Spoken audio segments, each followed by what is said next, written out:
मराठी, सकारात्मक पारदर्शी पत्रकारिता।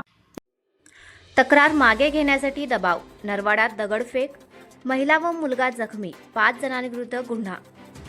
मिरज तालुक्यातील नरवाड येथील लक्ष्मीनगर परिसरात पोलिसात दिलेली तक्रार मागे घेण्यासाठी धमकावत दगडफेक करून महिला व तिच्या मुलास जखमी केल्याची घटना घडली। या प्रकरणी मिरज ग्रामीण पोलीस ठाण्यात 5 जणांविरुद्ध गुन्हा दाखल करण्यात आला आहे। ही घटना 19 जून रोजी रात्री सुमारे 11:15 वाजण्याच्या सुमारास लक्ष्मीनगर नरवाड येथे घडली। याबाबत नंदा उत्तम पाटील वय वर्ष 36 राहणार नरवाड यांनी फिर्याद दिली आहे।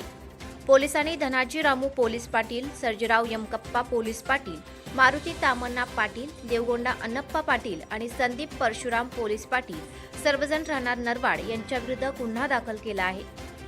फिर्यादीनुसार नंदा पाटील व त्यांचे पती शेजारी राहणारे लक्ष्मण कुलकर्णी यांच्याशी बोलत असताना संबंधित आरोपी तेथे आले। त्यांनी यापूर्वी पोलिसात दिलेली तक्रार मागे घेण्याचा दबाव टाकत शिवीगाळ व दमदाटी केली। त्यावेळी आरोपींनी दगडफेक करत फिर्यादी नंदा पाटील व त्यांचा मुलगा राजवीर यांच्या दिशेने दगड मारले। यात राजवीरच्या डाव्या पायाला दुखापत झाली, तसेच फिर्यादीच्या घराच्या खिडकीवरही दगड मारून नुकसान करण्यात आले। या प्रकरणी मिरज ग्रामीण पोलीस ठाण्यात 5 जणांविरुद्ध गुन्हा दाखल करण्यात आला असून पुढील तपास सुरू आहे।